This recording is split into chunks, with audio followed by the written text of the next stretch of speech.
Magandang hapon po sa lahat. Luzon, Visayas, Mindanao, kung saan kayong dako na mundo po, tayo nagbabalik dito sa ating munting channel po, Samuel Soriano TV 29.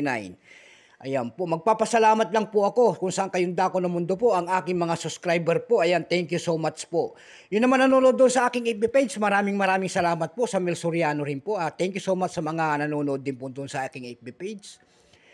Yun namang hindi nanonood dito na hindi pa po nakapag-subscribe dito sa aking munting YouTube channel po. Ayan. Kung gusto nyo ang ganitong mga topic po about coins, ayan po ang anyayahan ko sana kayo.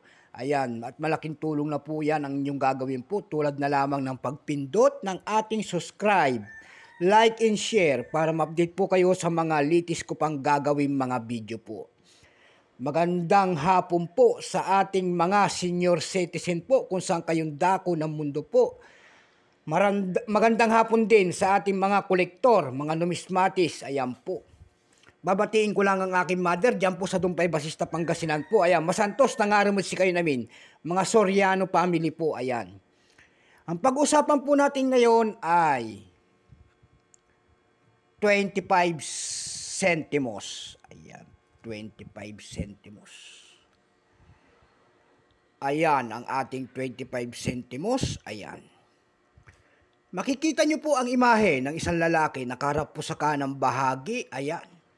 And then malapit sa kanyang baba, ang kanyang pangalan, siya po ay si Juan Luna in the year 1990, in the Mark in the Republika ng Pilipinas. Ayan po.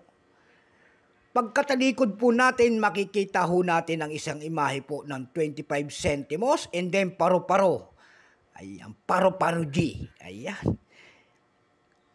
Ang scientific ng paru-paro na yan ay Graphium idioides po. Ang scientific name, Graphium idioides. Ayan, napakagandang pangalan. Bago tayo magsimula sa ating talakayan, kilalanin mo muna natin siya. Siyempre po, issue po, Philippines.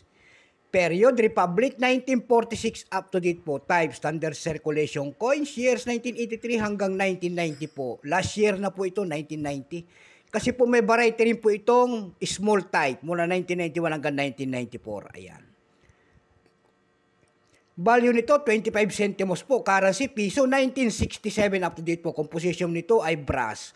May bigat lamang po itong 3.9 grams. May haba lamang itong 21 mm.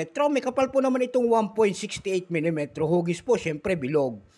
Orientation nito middle alignment. Itinigil ang paggamit nito noong January 2, 1998 po. Number N-2462, reference number KM-241-1.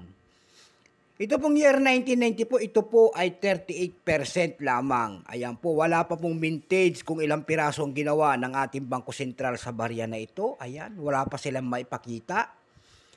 Pero may price na doon sa ating numista kung tawagin ng ating mga kolektor. Yung kanyang extra fine 18, almost uncirculated 26.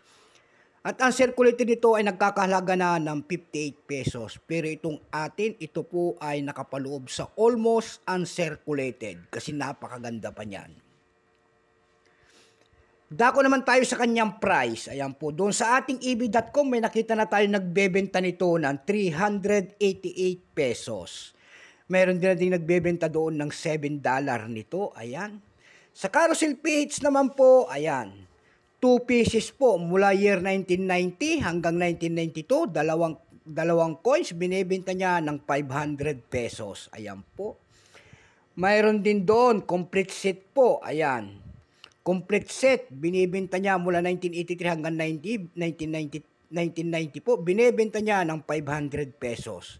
Meron din tayo nakita doon, nagbebenta nito ng 150 pesos per piece. Ayan lamang po ang aking maibabahaging kanyang price. Ayan. So hanggang dito na lamang po, Luzon, Visayas, Mindanao, kung saan kayong dako na mundo po. Keep safe po sa lahat and God bless.